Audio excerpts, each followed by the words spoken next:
தெலங்கானாவில் மனநோயாளி ஒருவர் 6 வயது சிறுமியின் தலையில் பியர் பாட்டிலால் தாக்கியதில் சிறுமி சிகிச்சை பலனின்றி உயிரிழந்தார்.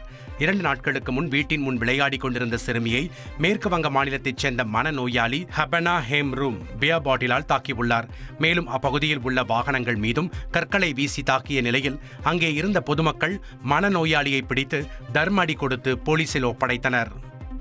கன்னியாகுமரி மாவட்டத்தில் கொல்லங்கோடு பத்ரகாளியம்மன் கோயிலில் தூக்க நேர்ச்சை திருவிழா கொடியேற்றத்துடன் தொடங்கியது.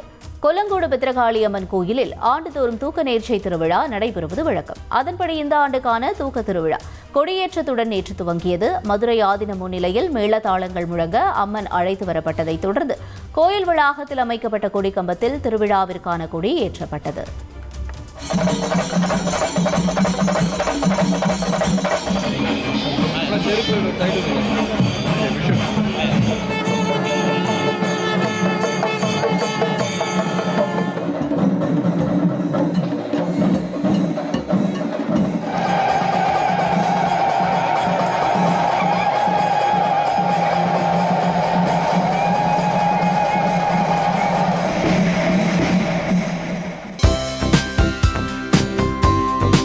தந்தி டிவியை உங்கள் கேபிள் டிவி ஆபரேட்டரிடம் இலவசமாக கேட்டு பெறுங்கள்.